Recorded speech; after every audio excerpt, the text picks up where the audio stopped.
Welcome back to DaBizhop and Oz. Yes, welcome back to our weekly podcast show. Yes. And we've been having fun doing this. Yeah, it's been a pleasure.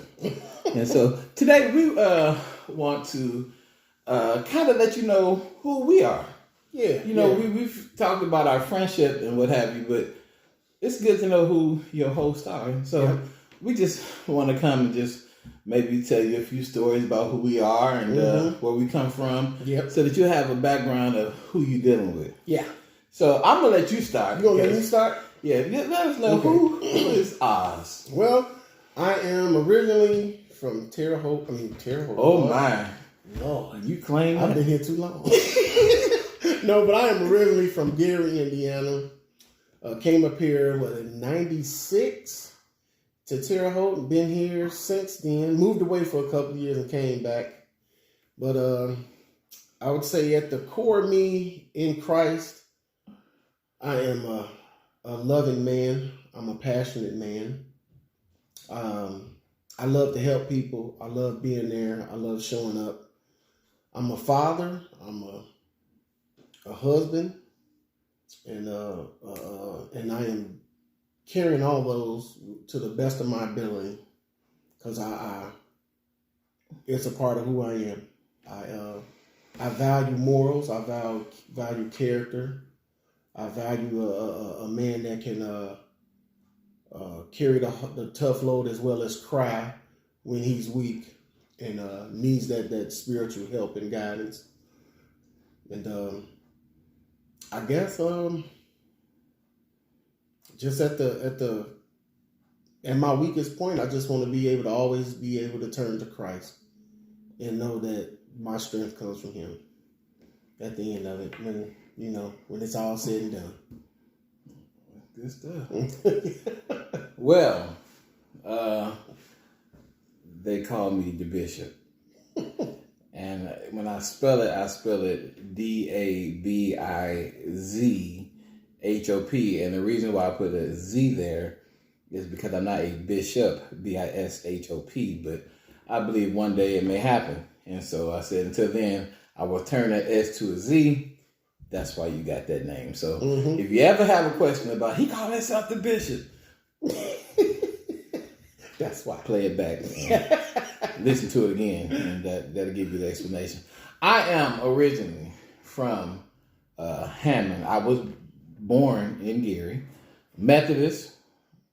Me too. 5th Avenue. Yes, Lord. Gary, Indiana. I have no shame in that. But I was raised in Hammond by my mother, single mother, and my 2 younger brothers. Shout out to them.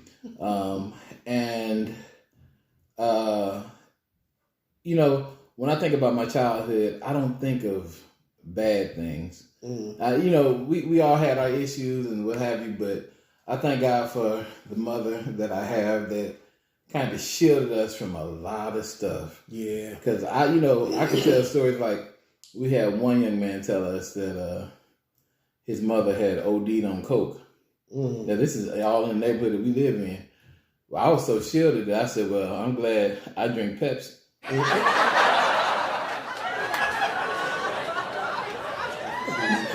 didn't know what was. And this is why I stay in constant prayer. I didn't know what that was, but my mother kept us shielded from that stuff. We weren't out there like that. I mean, it was in our neighborhood, but we didn't know it because she kept us protected. Yeah.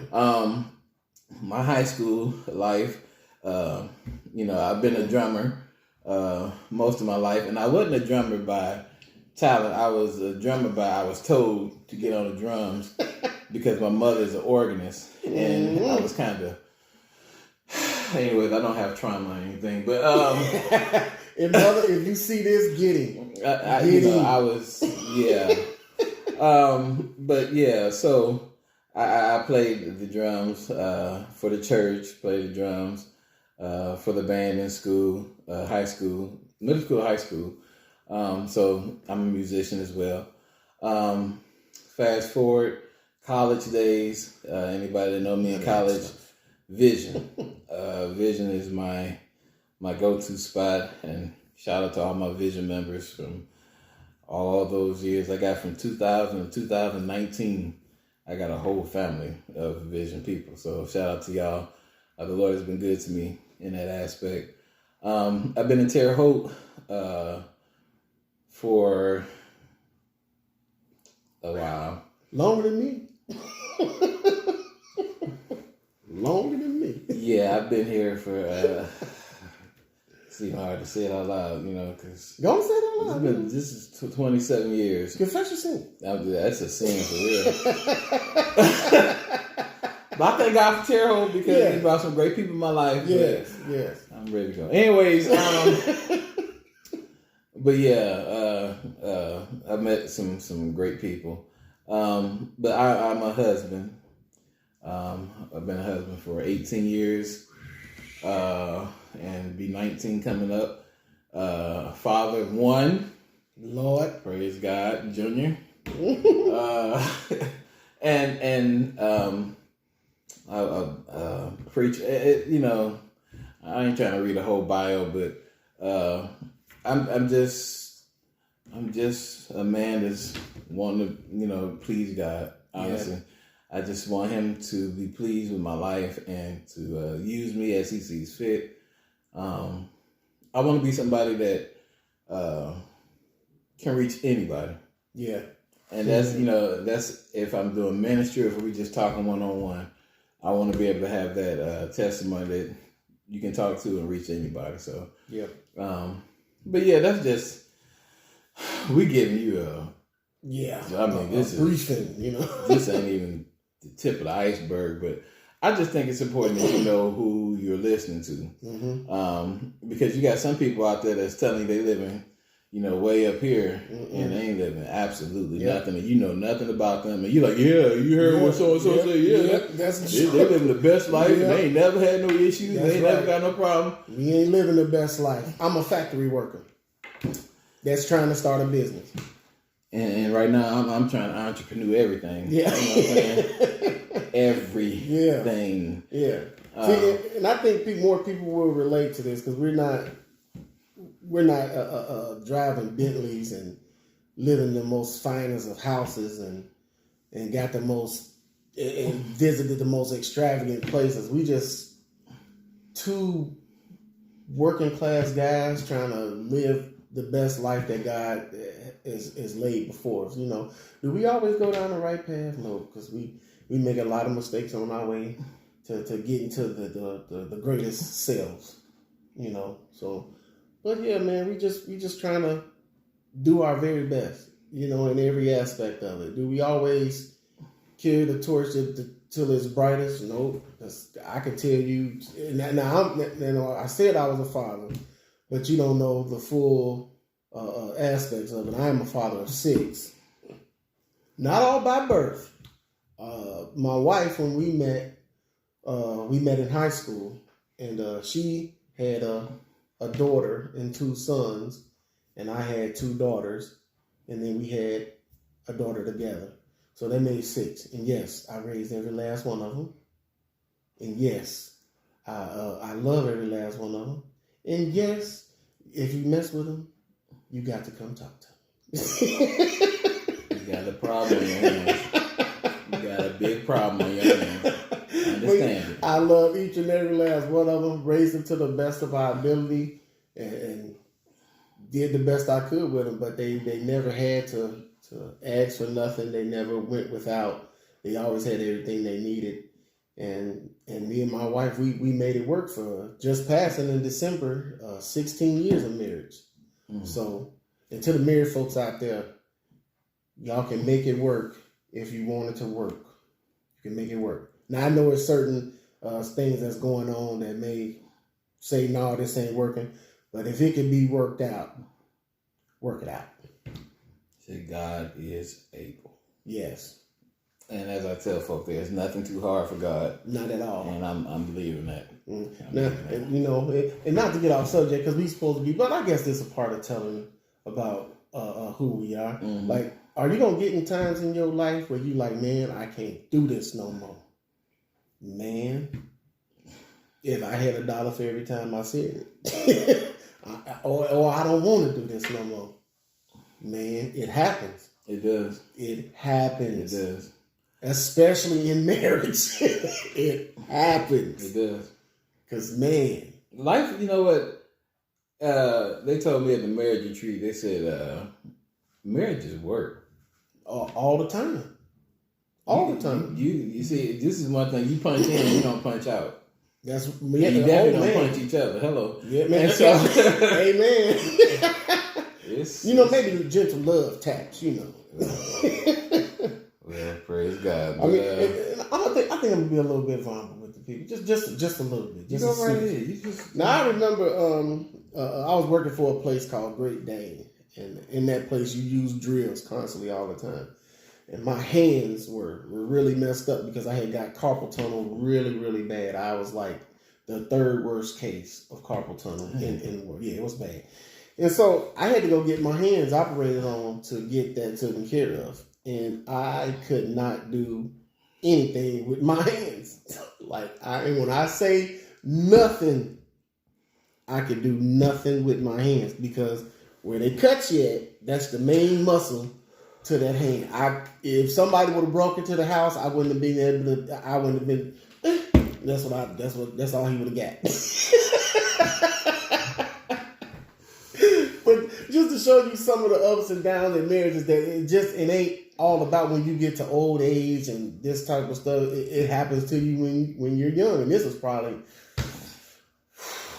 maybe 5 years ago, maybe 7 years ago. Was it that? I want to say about 7 years ago when I had that surgery. I thought it was more recent. No, it wasn't that recent. No, that was the back. That was when I had the surgery on my back. This is the $1 Million Man right here. $6 million man. Doing all kind of operations. Yeah. But I couldn't do anything with my hands. There was no strength in my hands, and I couldn't take care of my personals. I don't want to get too extravagant, but when I used the bathroom, I couldn't take care of that, and it takes a strong wife. He's trying not to laugh.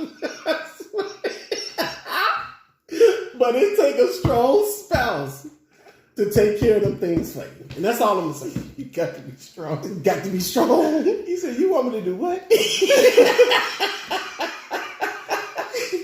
Lord. You remember the vows you said? Yes, Lord. Better or for worse. He said, oh, this is worse. Sickness and health. Oh, my God. But yeah. Richer for poor. It's all part of it. It's all part of it. It's all a part of it, yeah. But, this is just part of who we are. This is who we are. Man, we've... And you know what? I love being who God created me. Yeah. I love being who God created me. Because I learned so much.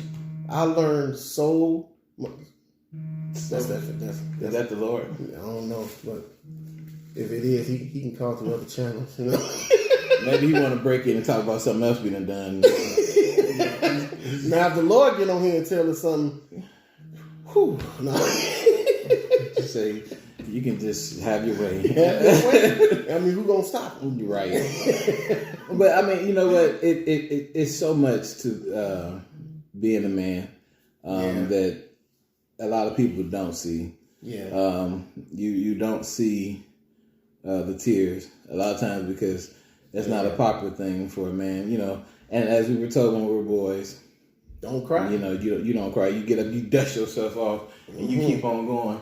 But you know what? I'm glad I know now that it's okay to cry. Matter of fact, you probably should cry. Oh yeah. Because if you don't let that pressure out somewhere, man, when it finally do happen, oh man, pray God it's not happening in a stroke or happening in a fit of rage or something like that. Yep. Or happening to yourself. Yeah.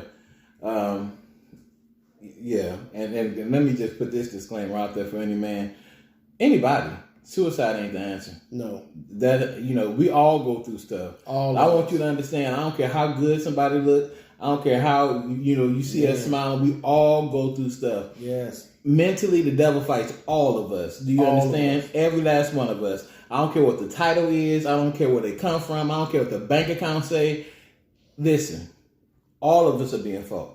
Yeah. But you can make it. Yep. You can. And that's why it's so important to have people that are around you that will help you, that will support you. When you are at your lowest, that you have people that care about you and want to see you succeed. That's what we want you to understand. That yes, we come from these backgrounds. Yes, we have, the Lord has blessed us in this area, that area, and yes, we do have our flaws and what have you. But thank God that He'll put people in your life that will help you through those times. Be it a spouse, be it a friend, be it your children.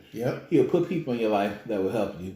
And so that's why we're here today. We just want you to understand a little bit more of who we are as hosts, who we are as men, and just let you know that we are real people. Yes. So we don't want you to sit here and think because you see a white background and everything is just, oh man. No, because it's not. They're in the mansion.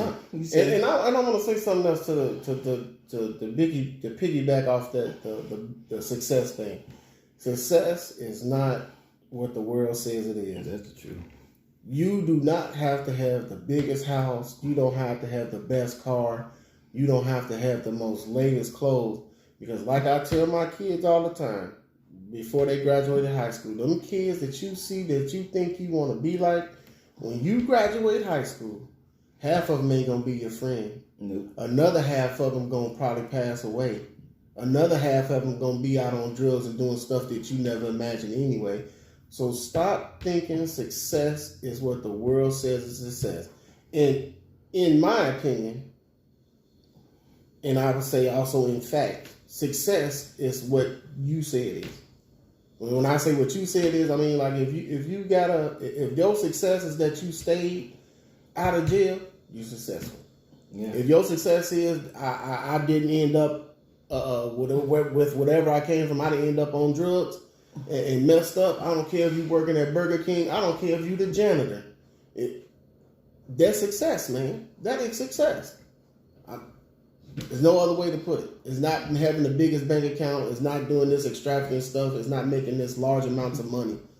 Because it's a whole lot of people out here not making them large amounts of money, and they got a smile bigger than the richest man in the world. And I would rather have that smile on my face and in here than have 700 million in my account. Not saying 700 million wouldn't make me happy, because if you want to send it, send it. I won't fight you at all. But I'm just saying, don't let the world tell you what success is. Success is defined as you living out your greatest potential as to the person God created you to be. Don't try to keep up with the Joneses. Nope. Because you really don't know what it took for the Jones to get what they got. Hello. And you don't know what it's taking for the Jones to keep what they got. Yeah. Don't compare your marriage to nobody else. Don't compare your relationships to nobody else. You thank God for where you are. Be content with where God has you, and He will take you to higher places. Yep. But when you start comparing yourself to everybody else, that's when you're at your most unhappiest time. Yep. And that's when you're most vulnerable, because you're trying to be somebody that you're not. Anyways, we gonna finish this one. Yes. Listen, thank you so much for being with us. Thank you for watching. We hope that we said something today that is a blessing to you. Yep. And we hope that you like and share with others. Let them know that we're here. And we're looking forward to putting out more content. Don't forget to put something in the inbox. Let us know what some topics are that we can bless you with. Let us know how we can help. And that's what we want to be. We want this to be something that be able to make you smile and to help you be the best person that you can be. Yep. And so with that, this has been DaBizhop and Oz. And we will see you on next time. Yep. God bless you. Peace.